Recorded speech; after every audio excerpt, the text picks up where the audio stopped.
Why does relationship satisfaction drop for both partners after having children? Sometimes you're doing shit that you are told you should care about, but if you actually take a moment and pause, you probably don't care. And sometimes you're anticipating a judgment or a penalty from someone else, but actually if you take a pause, maybe you don't care if that person judges you. Why, even when dads are doing more than our fathers ever did, does it still feel like it's not enough? What do we believe the job of a mum is? I won't participate in social expectations that set me up for failure, guilt, and worry. I won't listen to this nonsense norm that a mother's love is the only love to ward against all ills. What do we believe the job of a dad is? Telling men your only value is if you can produce, if you can build, if you can earn. It doesn't actually put any spotlight on the value you get from loving, connecting, and being with your family, right? Can ideas around masculinity actually help me as a father, or are they things I should be fighting against? Where did these ideas come from? And what happens to our relationships when we try to live up to ideals that were never designed for the lives we're living now? It puts an added pressure of you're supposed to be all-knowing and getting it right.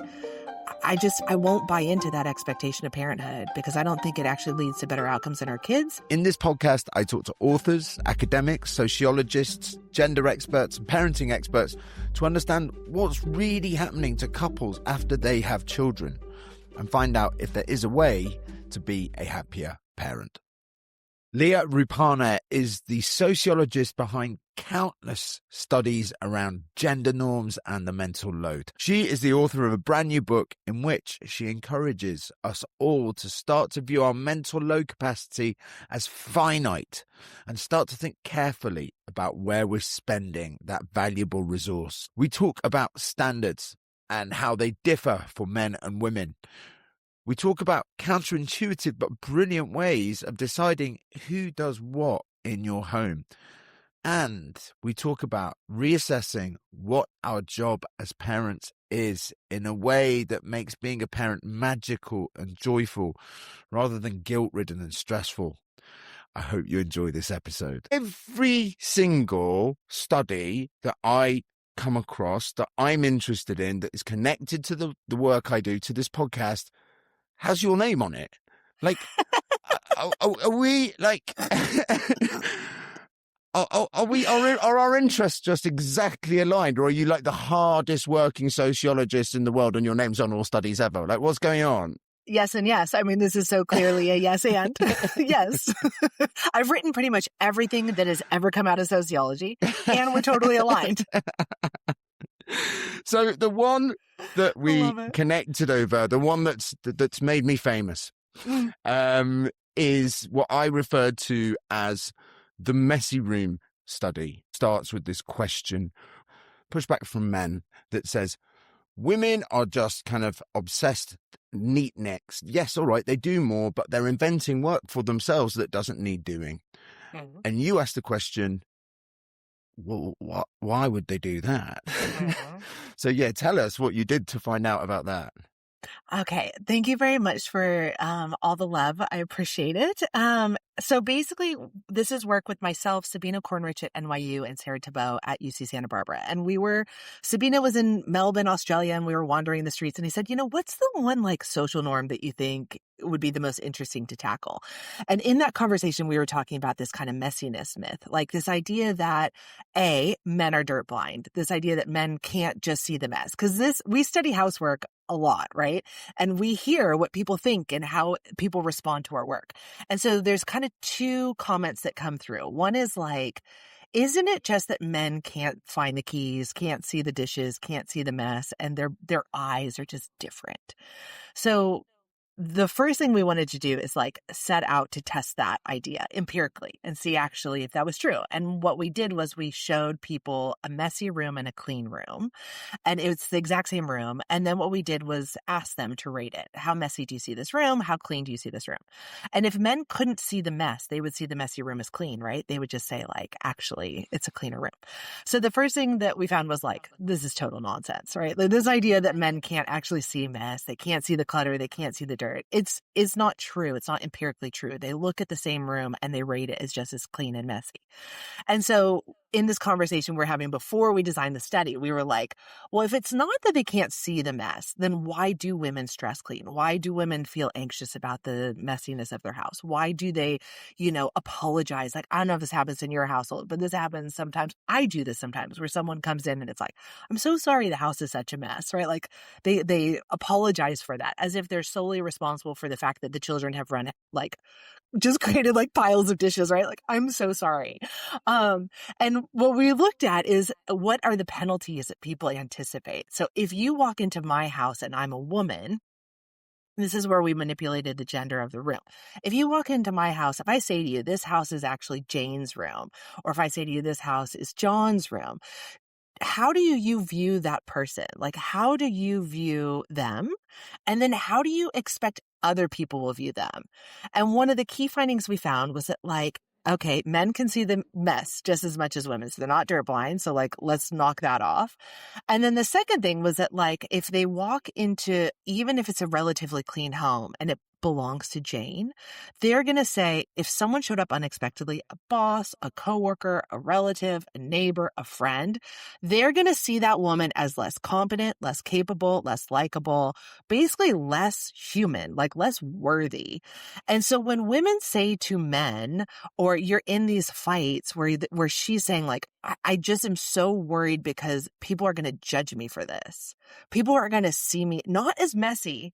Like, it'd be one thing if you just walked in and said, okay, that's a messy person. But you're saying they're less competent, capable, likable, less human, less worthy. They're going to judge me for that. Our research says you're right. And so this idea that, oh, you're just overly anxious. I think you talked about this a little bit in that post, right? Like, you're just a worrier. You're just a perfectionist. You're just anxious. No one cares. You care about or this. even No one worse. cares. You're self-obsessed. Like, no one cares about your shit, right?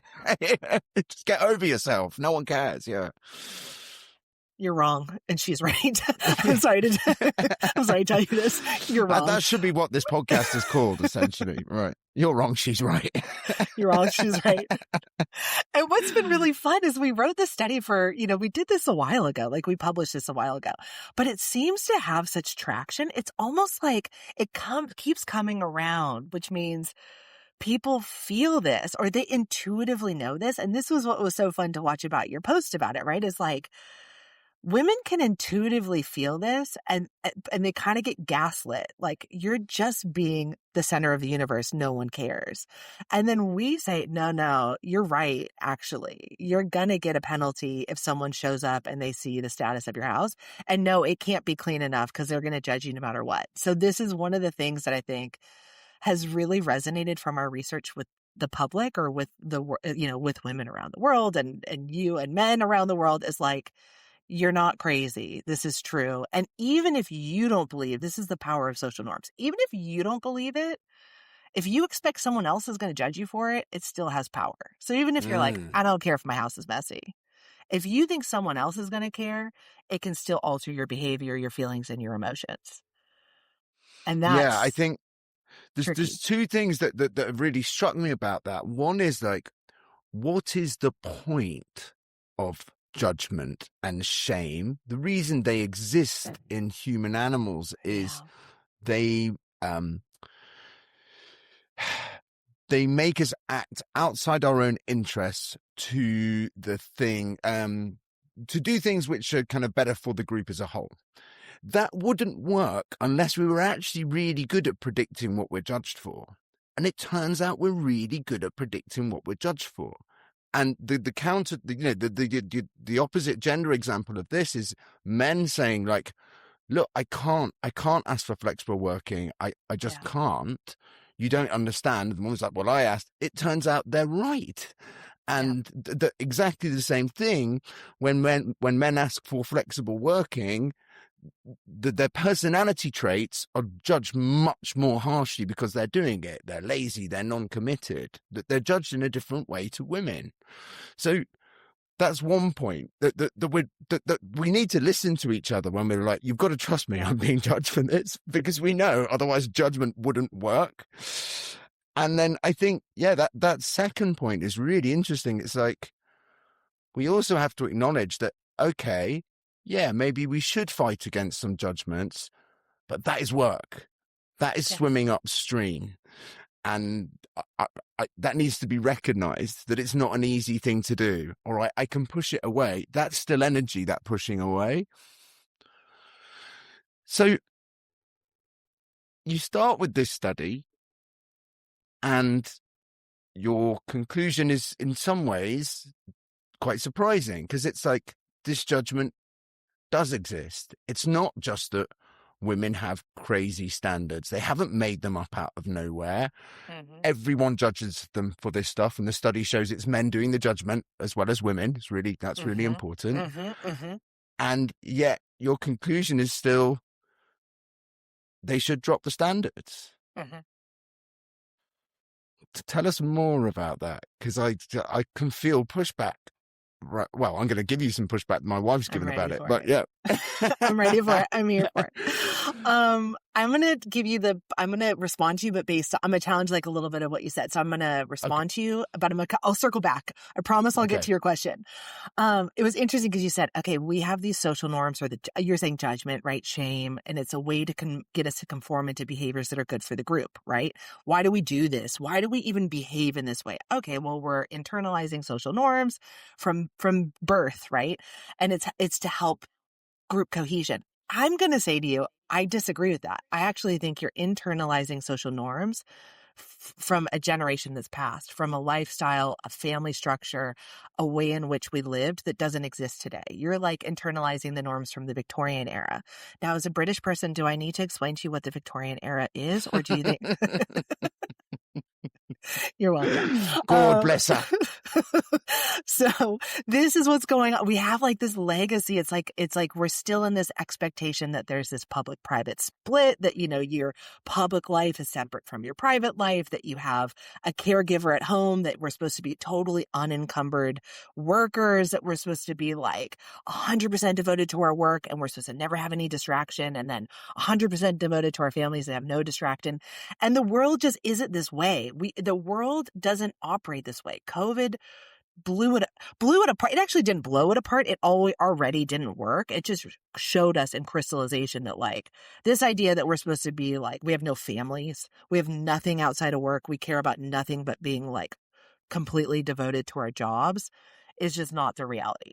And so I would say to you, actually, we're still like enacting those norms. Like we haven't shook them out of our bodies yet. And so that's the first state, is like, the first step is saying, let's see the way in which I think I'm working to love my family, to be connected to my children, to do these things that are like about altruism in. And I'm saying to you, yes, some of that is true, but some of the stuff you do day to day is actually because you anticipate a social net penalty, and you're operating in norms that are like, should be dead, because it's from an era that's long gone. But as long as we keep holding each other to account to them, we'll keep acting within them. As long as we keep believing them, if we keep operating with them, we will still believe and operate within them. But if we can start to see, like, actually, sometimes I do these things because I want to.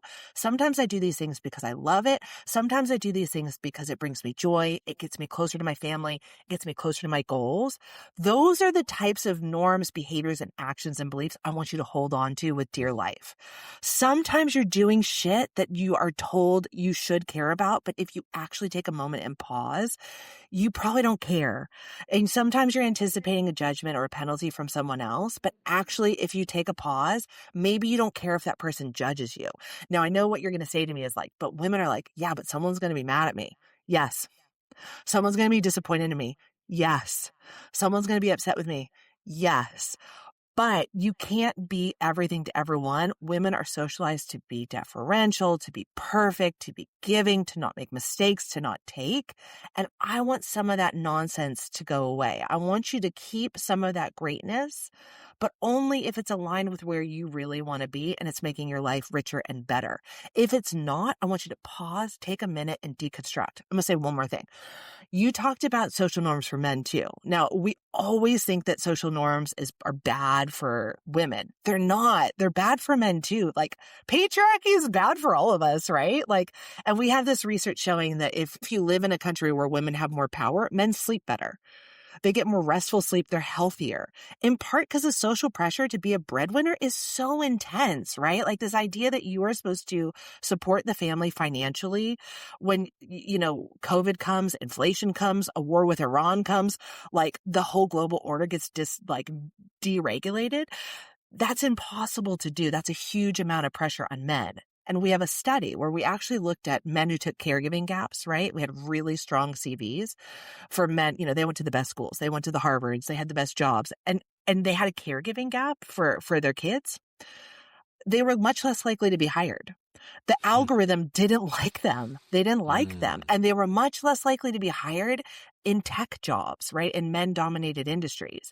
And that was more than mothers. We found the penalty, the hiring penalty, the algorithmic and human hiring penalty was the biggest for men, for fathers. So when you say to me, I'm telling you that if I ask for flexible work, if I ask for concessions, I'm going to get a penalty, you're right too. You're both right in this moment. So how do we see that and then make informed decisions, knowing that the other person isn't lying? So before we come back onto that kind of dropping of standards thing, I guess I just wanted to clarify that I'm not saying that the shame we feel is always a response to something which is valid or correct.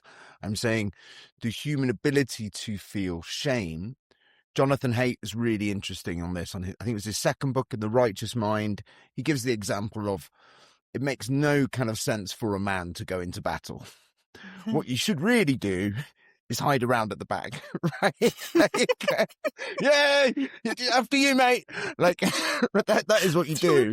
And then shame is a really, really powerful tool, because if you do that, no one will have sex with you and you will be kind of thrown out of the community, right? So this is this kind of social thing. And then we are the descendants of the people who felt that shame and were like, so this is kind of why it exists in our bodies. And I think that's really interesting. It's not saying that every time we feel shame, it should be like, okay, well, I need to do that thing. It's why it's there. And it's why we're quite good at predicting the things that we are judged for. It's why we often get that right. I'm not saying we should bow to it. So you're saying evolutionarily, like actually shame was potentially protective.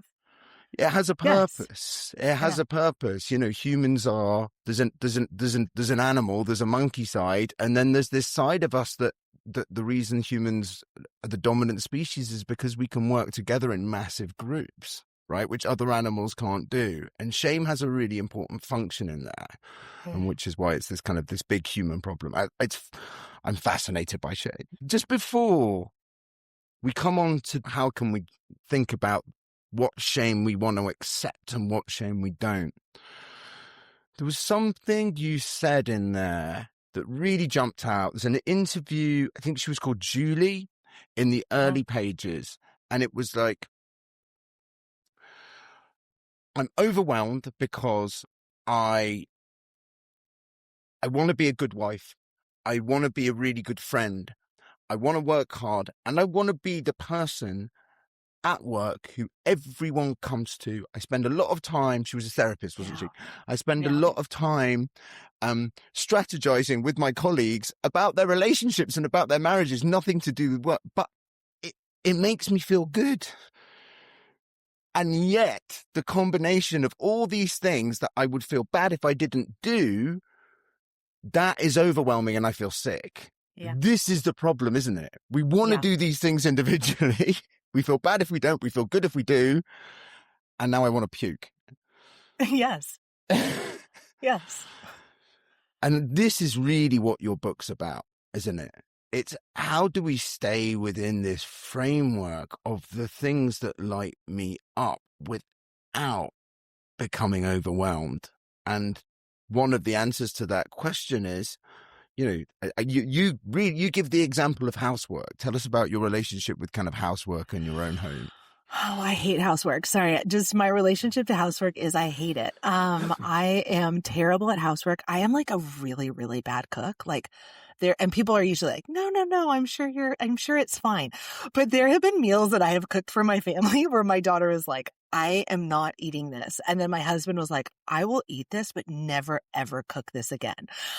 So I'm not a liar and I don't feel bad about that. I'm not a cleaner. I'm not a cooker. It's so funny though, because some people are like, anyone can cook. And I'm like, they fucking can't. And if someone's telling you they can't, don't make them cook. Yes. Just listen.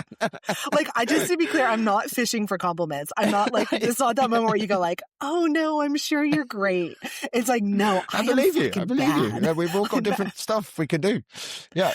But I have talents that lie elsewhere, right? Like I love to, I talk in the book, like I love to do the emotional support work. Like Julie, I actually really like the connection to people. I like hearing people's stories. I like helping to synthesize information, personal information, academic information. Like I love that role.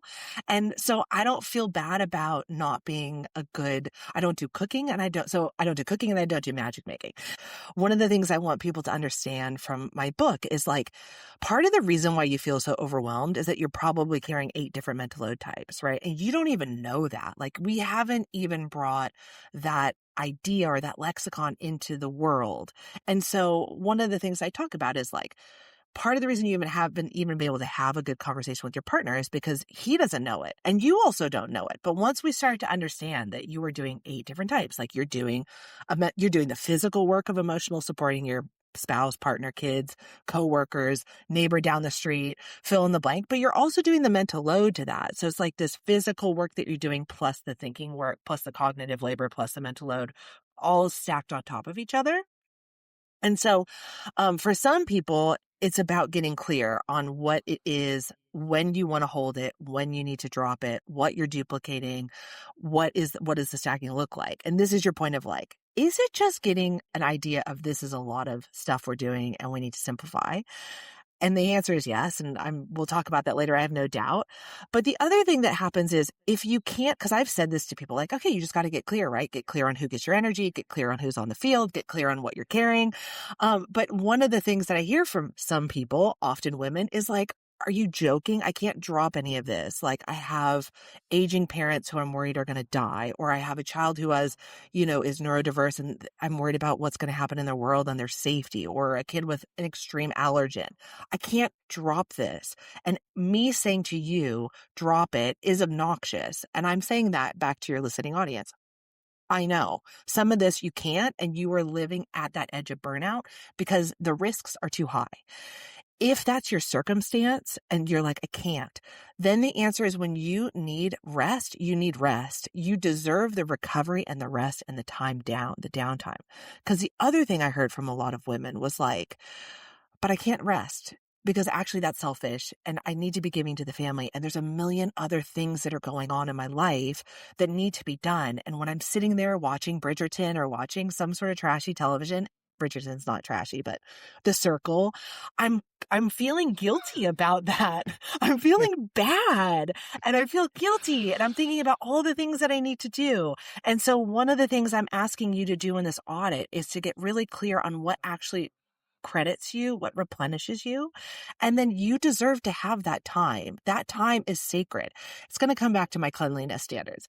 That time is sacred. That time is important. That time is critical. And you need that without interruption, without guilt, without mental load spiraling, and without worry. If that means you live in a slightly messier house, great. If that means that you order in takeaway, great. Whatever that looks like for you is the right answer. And all those social norms that tell you you're a bad parent, or you can't have a messy house, or what are you doing resting?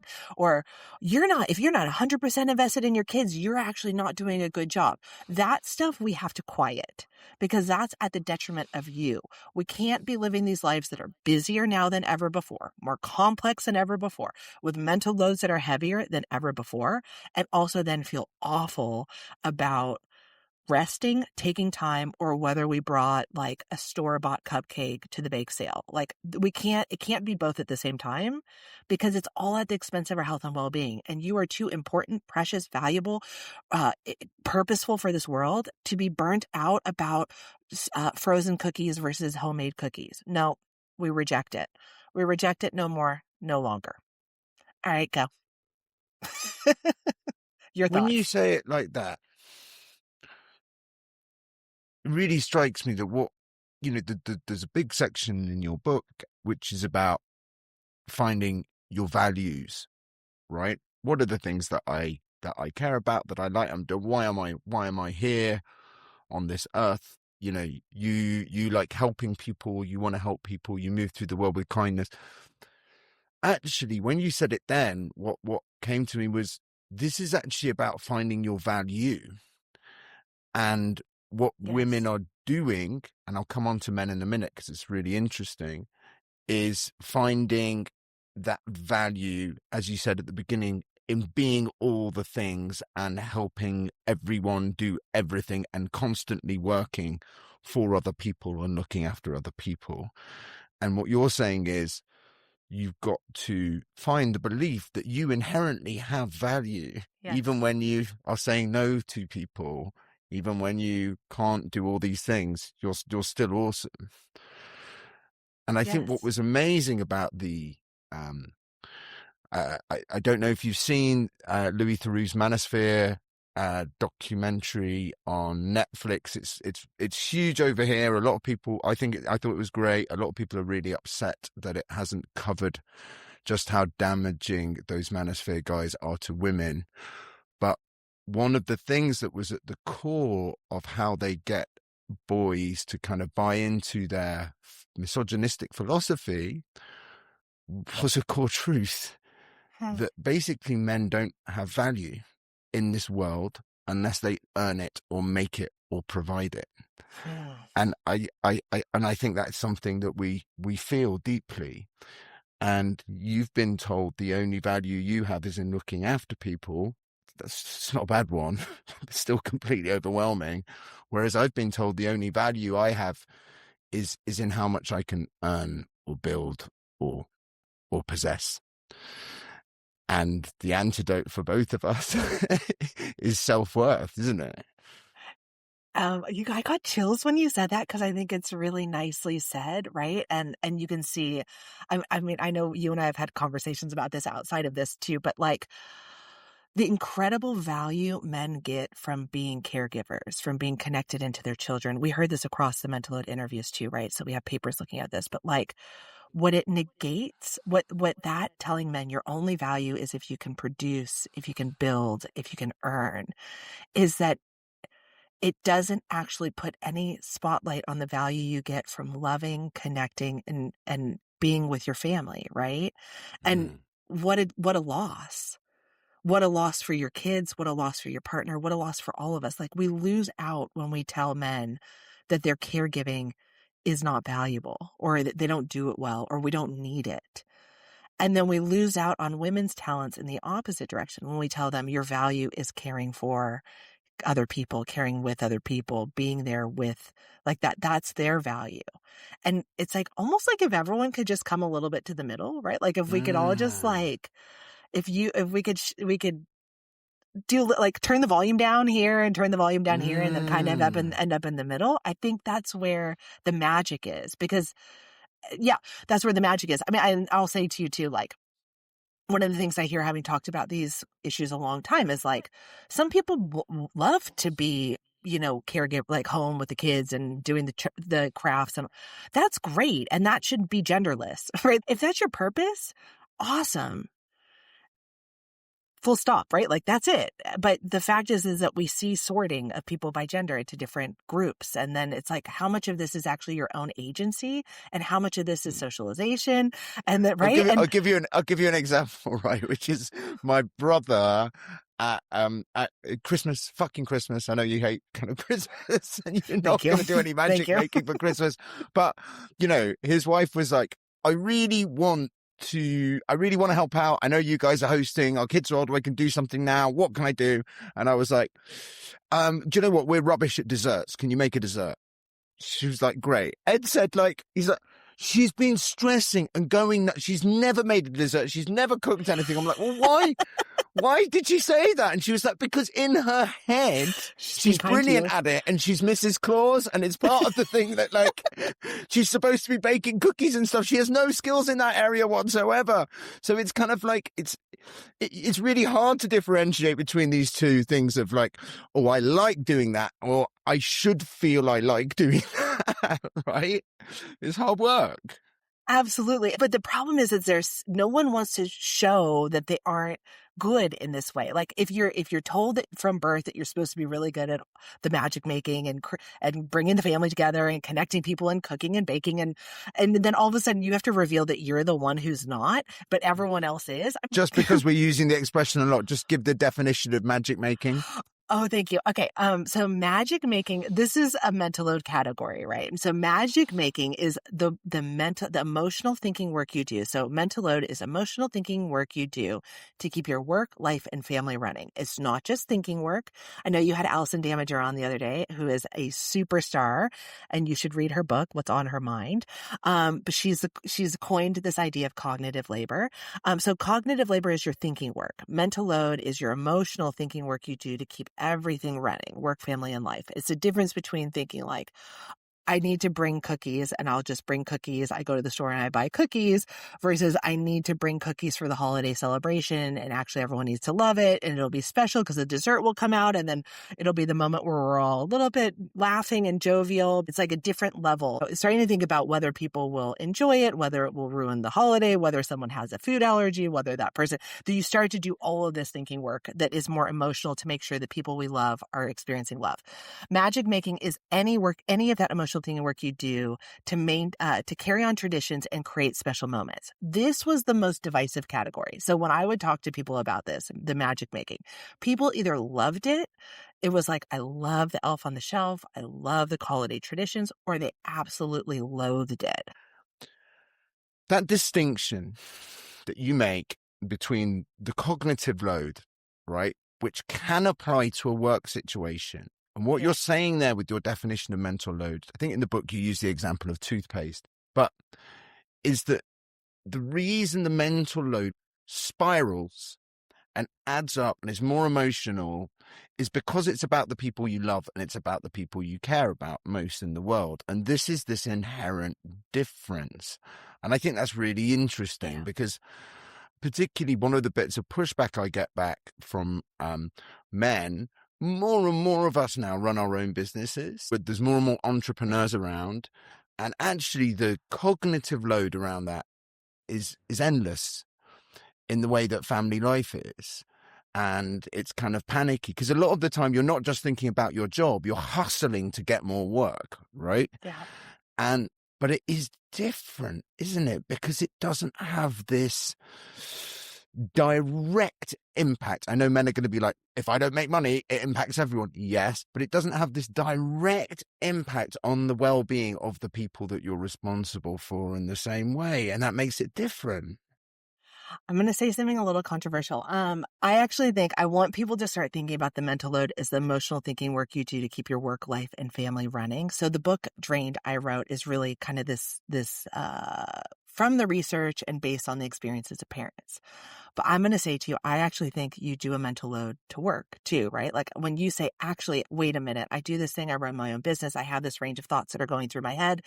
It's emotional thinking work. It's tied to the people I love too, because I want to make sure that, one of my mental load categories is dream building, right? Is how do you make sure that you're building dreams both for yourself and using your mental load energy to build your dreams for yourself and your family. And I think that's a real overlap, right? Is I'm doing this because I'm trying to create a different family structure. I'm trying to make sure my kids have everything they need, whether that's time with me, financial support, right? Like it's tied to the dream building. And so I'm going to say to you, I think that is also a mental load. It's just the composition looks different. It looks different for men than women.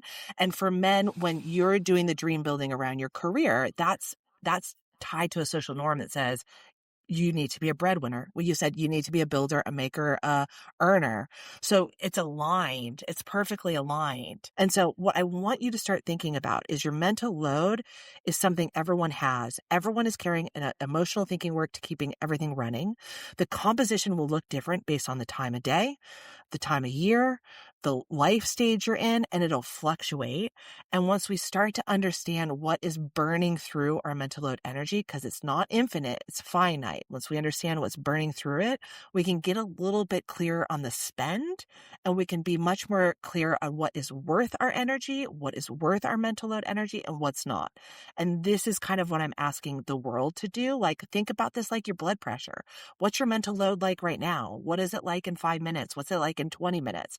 And how do you develop strategies that will help to either lighten your mental load, or if you can't lighten it, replenish you so you're not pushing yourself towards burnout? That's really great. Of course, all that kind of work stuff counts and is emotional labor and needs to be recognized, particularly when we're giving each other appreciation.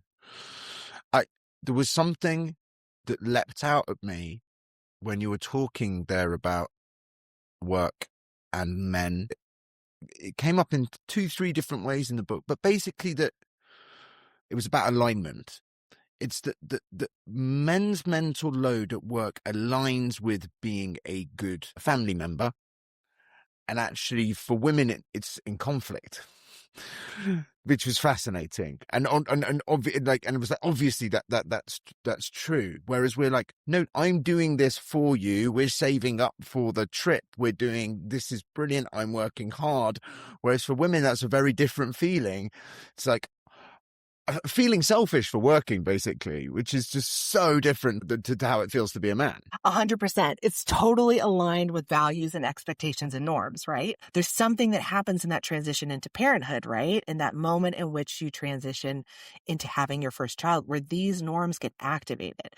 And Janine Baxter and Paco Perales at University of Queensland show this, that actually with Australian data, that transition into parenthood traditionalizes gender norms, that people are more egalitarian, more equal expecting before they have kids. And then once that first baby comes, they start to become more traditional in what they expect. And I have one section in my book where I ask you, like, there's these kind of standard questions we ask of people, like, do you think a mother can establish a secure relationship with their own child if they work, or is there a penalty? And we often say, like, of course a mother can work and have a secure relationship with their child. But then I ask you to ask that question of yourself. Can I, as a woman, have a secure relationship with my own child?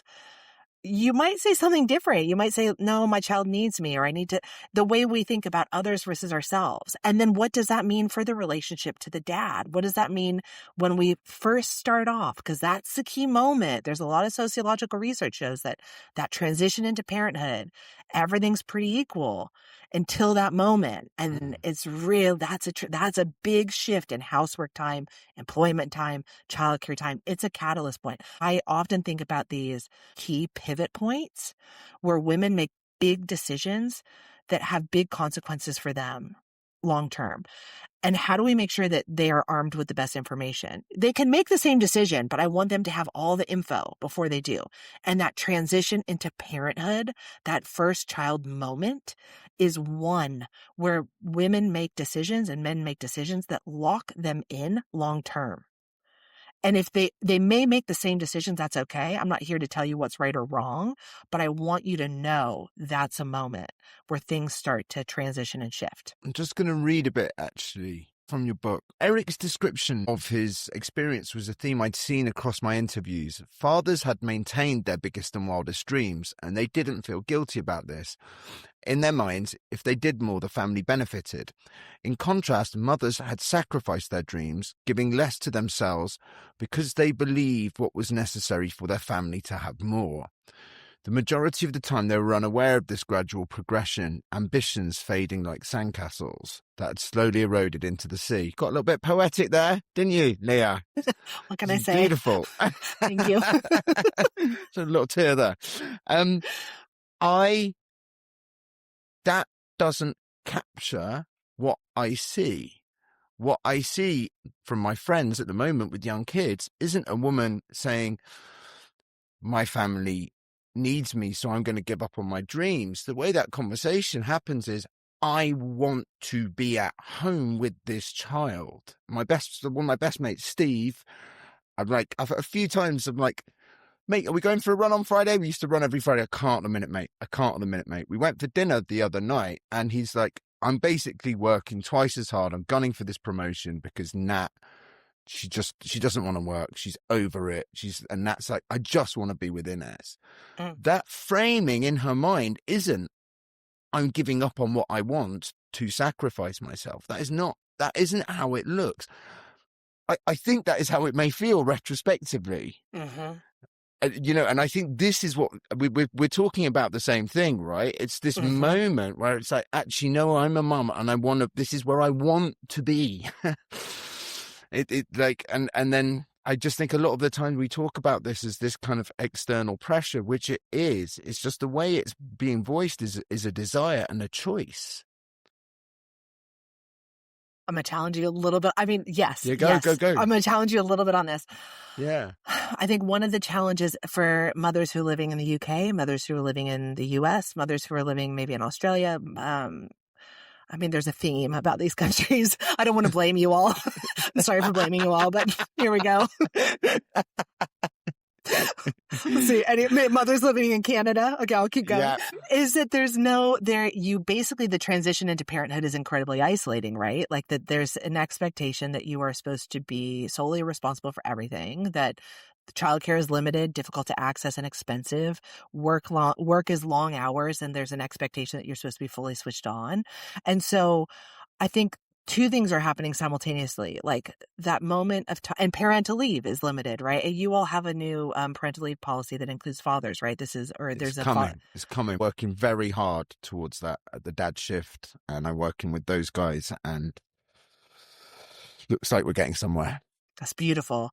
It's one of the key pillars, right? There's a lot of research showing that actually having dads in the home at that early period of time, primary carers, engaged with their children, is so important. Important for the relationship to the children, important for their long-term well-being, important for the relationship to the mother, important for long-term gender equality. It's a no-brainer. I think there's two things happening, which is like, it's incredibly difficult because I talk to a lot of mothers who are like, how am I supposed to do this? Like, how am I supposed to be at work full time, also be connected to my child who's like lovely and cute and developmentally changing and moving, and I can't get childcare? It's like you are an individual within these structures that are totally broken and stuck in a previous era. And so you're making choices that feel like you're just making them, but you're actually making them within a constrained system. This is like the power of sociology, right? We think about the individual within.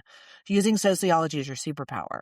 You're an individual within systems that don't work for you, that don't work for parents, that aren't set up actually to make that transition for you into parenthood equal with your partner or easy.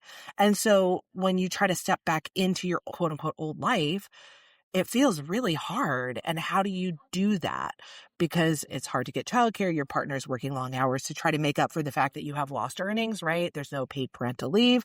And I guess what I would say is, in the end, if you make the decisions that you're making, that's okay, right? Like, but I want you to know that that decision is going to have a long-term impact on your career. And when you say, I don't think that's the way they're thinking about it, I agree, because they don't have the research evidence, right? Like they're just thinking like, oh God, they want me in the office 5 days a week. They want me there 45 hours. How am I supposed to nurse? How am I supposed to be present? And I'm missing all these moments with my child.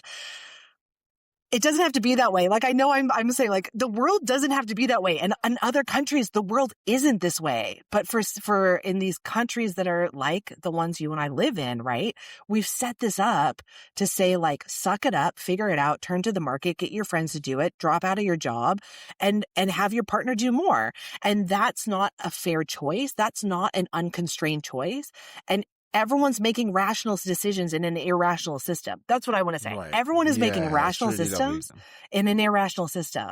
And how do we see that a little bit clearer? And then I know, don't be mad at me, how do we create a more rational system? And it sounds like you're a part of that fight. So, Yes. I mean, the dad shift guys, they're just amazing. And they've been on the podcast, and yeah, they're wonderful, wonderful lads, and they're doing an amazing thing.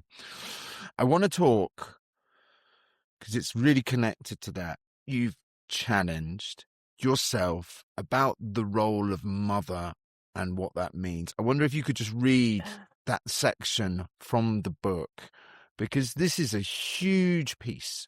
Okay. We've got, all right, challenging being a domestic goddess and being like, you know what, I can't do that stuff, compared to this work of like, I'm going to challenge the actual human capital required of me that pales in comparison. Okay, so one of the things I try to push you to do, just to give a little context, is to start thinking about good enough as being good enough, right? How do we start thinking about good enough as being good enough?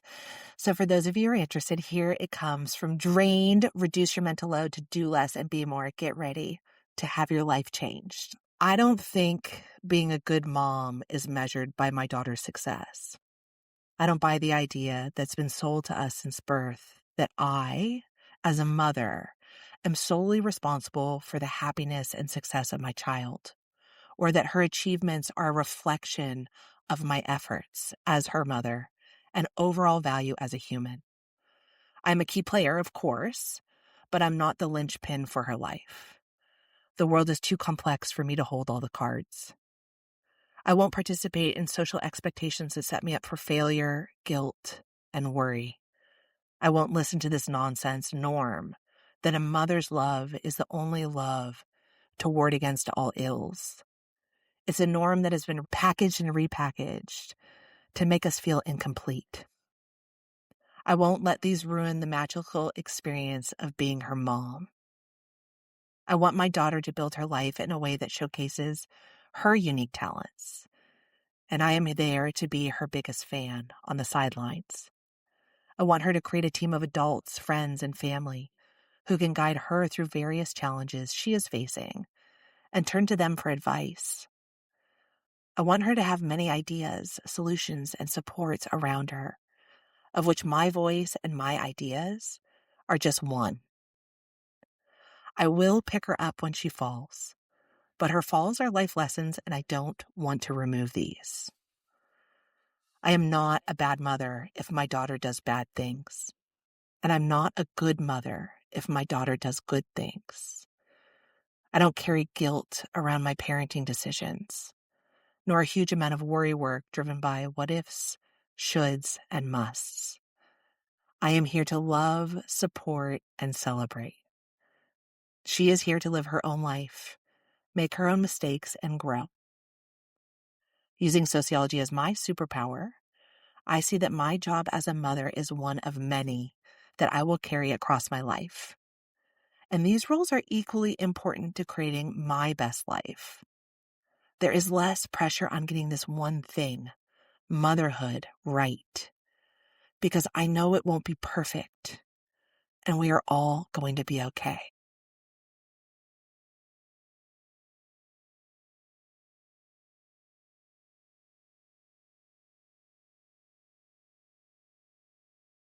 I went to my son's parents' evening the other week, 15-year-old, and a variety of kind of reports coming back, loads of them not great. And he turned around to me and he was like, are you all right? What are you thinking? And I was like, I don't know, mate. What do I know? I've no idea. I can sit here and I can tell you that if you don't buckle down and work hard and get these grades, then your life's going to be a mess. But that's bollocks. Your life's not going to be a mess. You're amazing. There's just no way that someone like you doesn't have a brilliant life. If you decide you want to do the kind of things that need you to get good grades here, I'm here. I'm not always here. I'll tell you when I'm here. And if you don't jump on that, you'll miss the chance because I've got stuff I need to do. Right. But if this is what you want to do, I will help you do it together. This is really hard. You're 15 years old, but I'm asking you to be like, what kind of person do I want to be? What kind of, and don't put too much pressure on yourself, mate, because you're going to get to change loads of times. And the world is full of people who didn't get great GCSEs who have absolutely smashed it. And that is so freeing for both of us. Do you know what I mean? I think there's just something in that. It's just like, this is your life. I love you so much. Like, wherever you go, I'm going to be there kind of rocking you on from the sideways. I'm also going to be there letting you fuck stuff up. Yeah. Because what do I know? Really? Like, I can't tell you how to do it. And I just think if there's one message that parents can get hold of, it's so beautiful, that piece of writing. But I really think it's that. It's a reassessment of what it is to be a parent. And that when you do good stuff, that's not because I'm good. And I'm not taking the rap when you do bad stuff either. You're you. You're you. You're amazing. And I love you, but you're you. I can't over-identify with you. And that just takes a huge amount of pressure off both of you. I love you for saying this. It's weird because you write this book and some of the stuff comes through you, right? And I think this is one of the things that came through me and I was supposed to say to the world. But I say the same thing to my daughter too, right? Like I am sincere when I say this. And I think one of the challenges for many of us is the world is changing so fast, right? The expectation that we are supposed to have the knowledge, like how can I have the knowledge about how my child should navigate the world when generative AI is there, right? Knocking it out. So this idea that all of a sudden we're supposed to be all knowing and guiding and shifting them to prepare them for the future when we don't even know what the future is going to bring is such an amount of pressure that I think just sets it up for this whole experience of parenthood, which is actually really beautiful and wonderful. And like every piece of our life, right? You learn something and you lose something and there's challenges and there's heartache and there's joy and it puts an added pressure of you're supposed to be all knowing and getting it right. I won't buy into that expectation of parenthood because I don't think it actually leads to better outcomes in our kids. I don't think that makes us better parents. And I don't think it's realistic in the light of everything that's happening in the world that is actually in fluctuation. And so our kids need to be adaptable. They need to be resilient and they need to be independent self-starters. And what you're saying to your son is like, I'm here to help. I'm here if you need it, but you got to dig deep and figure out where you're got to go because the world's too complicated for parents to be in charge of their kids' futures, right? Like it's just not realistic. So I love that. I love that you love that. I feel like that reassessment of what it is to be a parent in some ways is the fruit of the work that you then go on to talk about, how do we do this? How do we make these choices? You design an audit of where your mental load energies are going. And can you basically, I know it's hard. It's deep. It's not hard. It's actually, I started to run through it with Eloise. It was really interesting. Just in Tell me more. Well, we did the kind of, it starts off with the areas of mental load. And it was like, what percentage do you both think you're doing in this? And I was like, I'm talking to Leah later. Let's just do this quickly. Where do you think you're doing more and where do you think we're 50-50? And it's just great. It was great to have those conversations. I feel like we're not a typical couple. I have this podcast. We talk about this stuff a lot. I think that conversation 2 years ago would have been an argument. Whereas actually where we've got to is an assessment, kind of like without guilt or shame or blame, right? This is what I think is going on and this is what I think is going on. And that's just a wonderful place to be. Just take us through how that works and what the purpose of the whole audit is. Well, the mental load audit was created in part to give you something that doesn't add to your mental load. So for some of you, if you go through the book, right, you'll see that I have concrete worksheets, but on some level, some of this work can just be reflexive. It's work you can do while you're wandering around the world. What I'm asking you to do is to be a little bit more aware of where your mental load energy is going. So one of the first things I ask you at the start is to identify whether you're in mental load burnout. Do you have enough energy to respond to emergencies, opportunities? Are you exhausted at the end of the day? Do you have enough mental load energy to do what you need to do? And what I found was a lot of the times mothers were in heavier mental load burnout and fathers had energy for opportunities. They just had more surplus.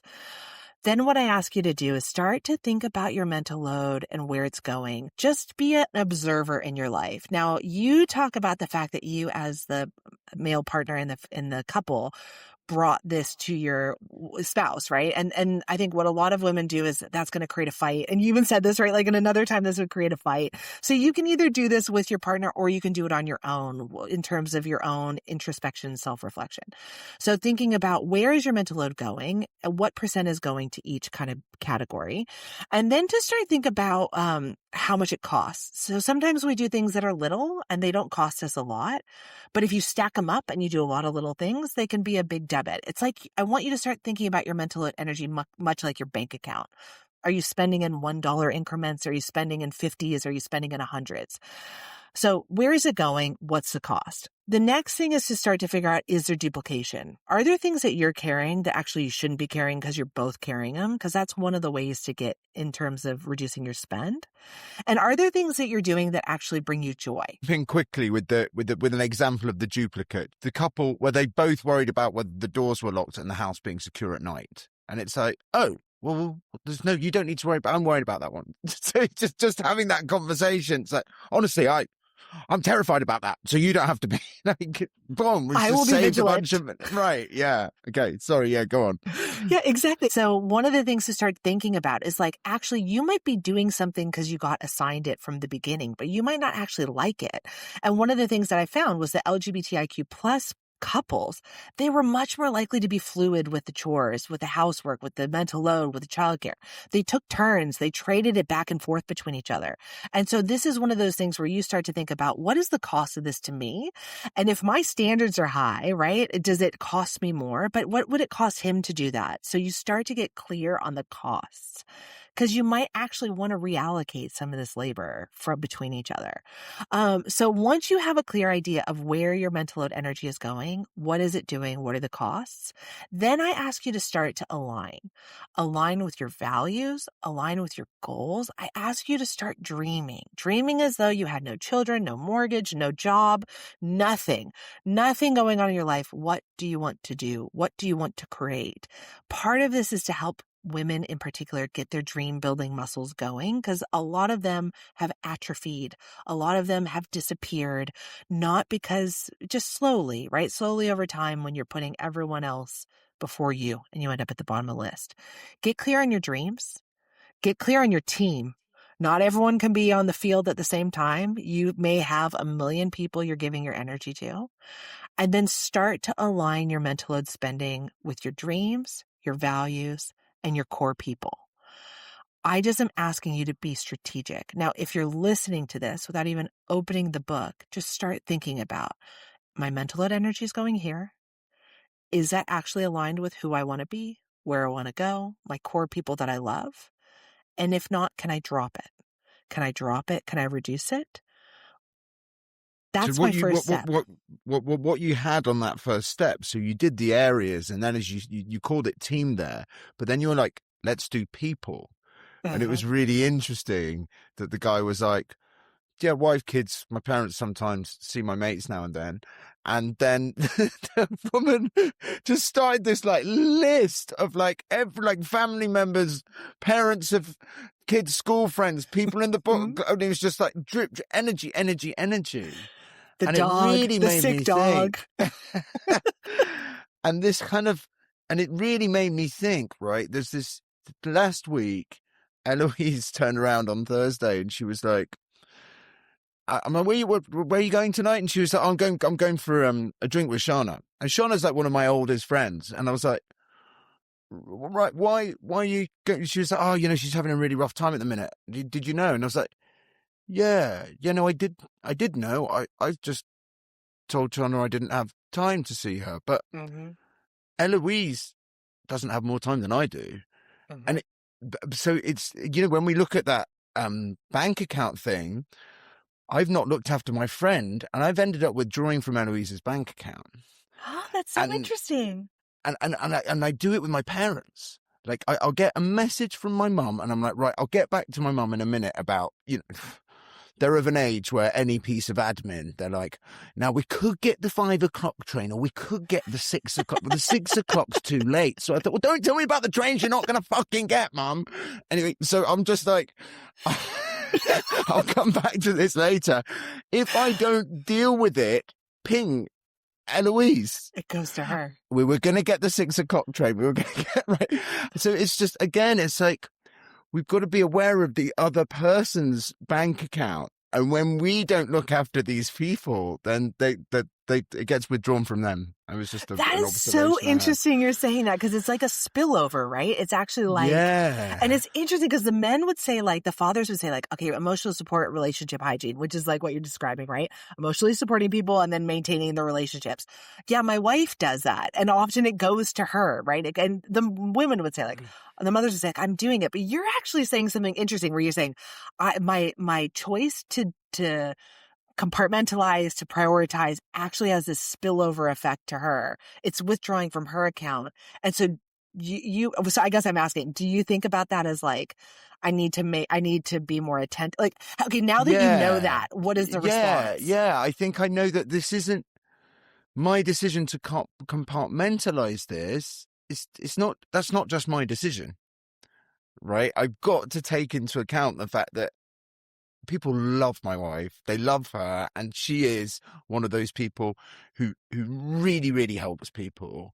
And I've got to be aware that if I'm not looking after the people in my life, they will go to her. A bit like kids. So I know it with kids. I'm on top of it with kids. It's like, if I'm not there for you in a really intentional way, you'll start walking straight past me to be like, I'm hungry, right? And I don't want that behavior. So I've got to take steps to adjust it. And it's just made me realize it's the same with other people in my life as well.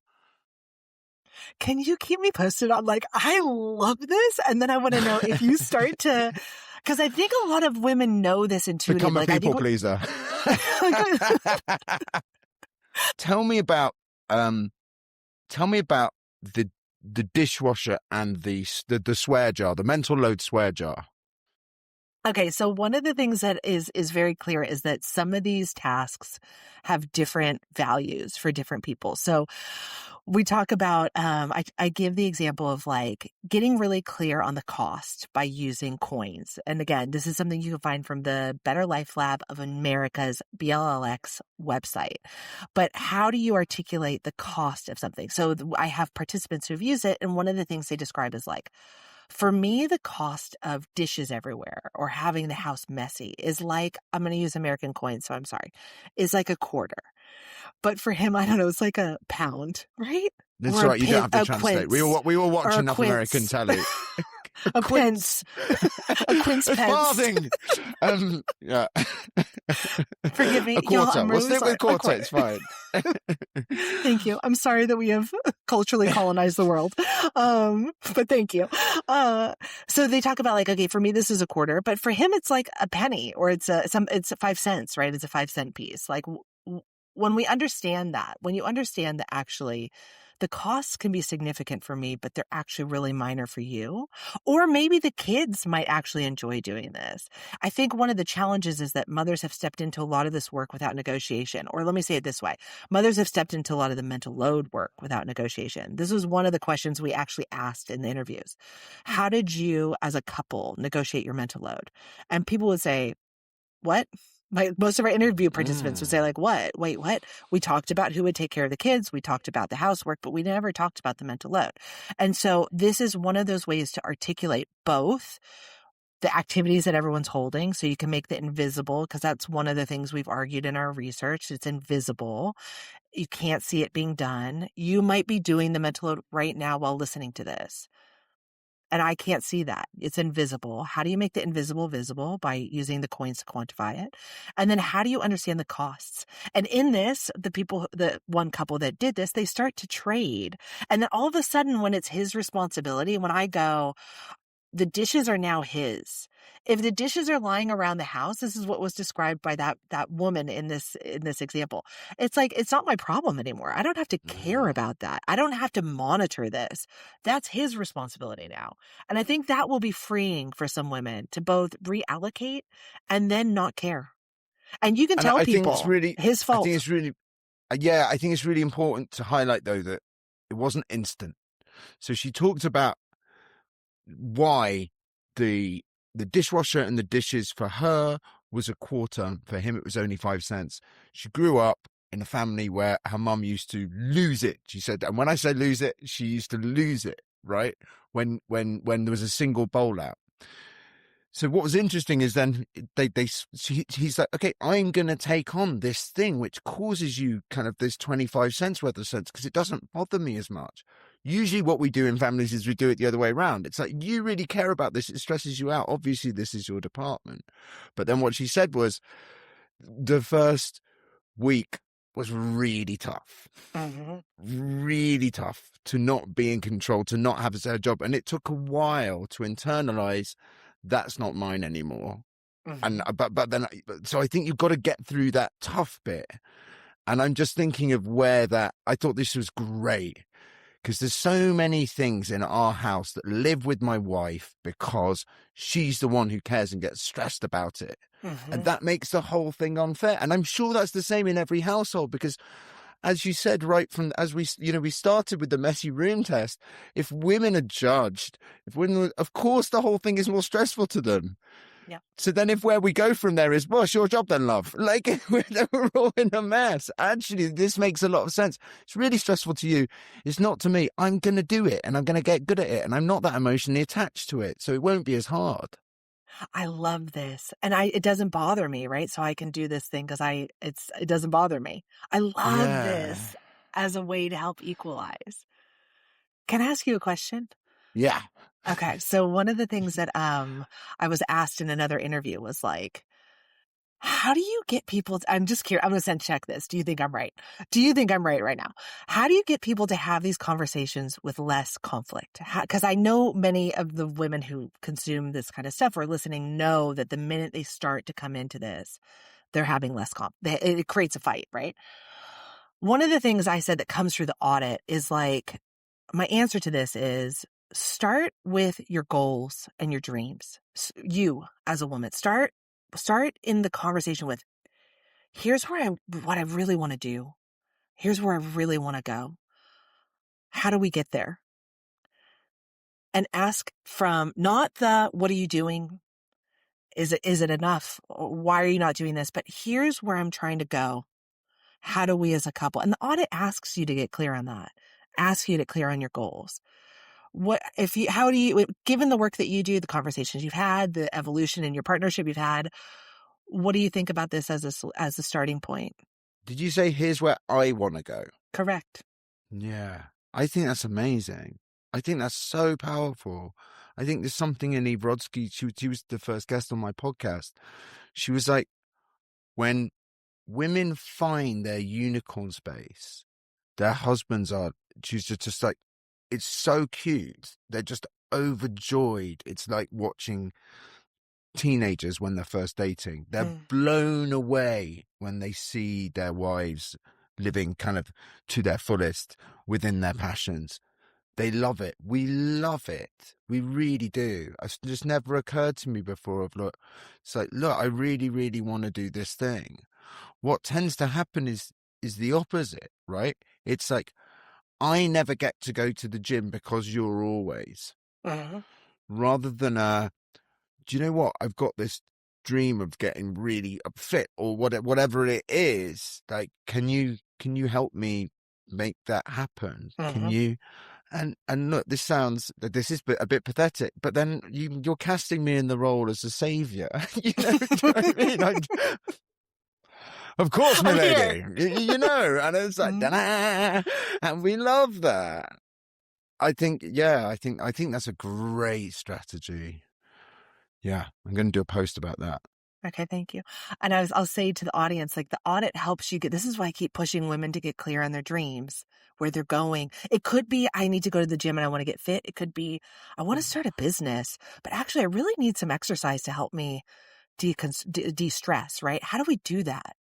It comes in with a curiosity about how do you create the time and the space and the place. And I think that you'll have a different conversation as a result of that. That's what I think will be the powerful starting point. What do you think stops as a woman? Why are women not saying that? I think they're worried about failure. They're worried about inconveniencing other people. And I think the big thing is they're worried their kids are going to suffer if they take more for themselves and don't give enough. So I think I would say the overarching issue is if I take for me, people will have less. And I can't let my kids have less because, and they would say this in the interviews, like, I'm okay sacrificing myself. I'm okay sacrificing my marriage. I'm okay sacrificing my career, but I will never sacrifice my kids. And that goes back to that paragraph I read, right? Of like, Absolutely. the Yeah. pressure of you to be the linchpin to their whole everything is unrealistic. So I think that's like the first thing is like, if I take this idea that there's a limited amount, and if I take for me, it's at the expense of others. I think that's the biggest thing. And it's so different for men. You know, I wrote an article recently for the Eye about why men take free time and women don't. And, you know, I interviewed various people, and one guy was like, I just have no problem making the link between me being in a better mood and being a better dad. Whereas my wife does not make that link. She will run herself into the ground and be exhausted and be snappy and like show up in a non-positive way with the kids because it feels selfish to her. I heard that too. And one of the women I follow a couple through across the whole process, right? And she said, I thought motherhood was just supposed to be hard. I was doing it right if it was hard. And that what a nonsense we sold each other, right? Like, I'm only doing my job well if I feel miserable in it and it's hard, because that means I'm giving 100%, 110. So we got to change the world, Alex, you and I together. Leah Ruppanner, ladies and gentlemen, her long-awaited book, Drained, Reduce Your Mental Load to Do Less and Be More, is out now. You can find Leah on Instagram at prof.leahruppanner. Please follow Be a Happier Parent on Instagram and TikTok. See you all soon.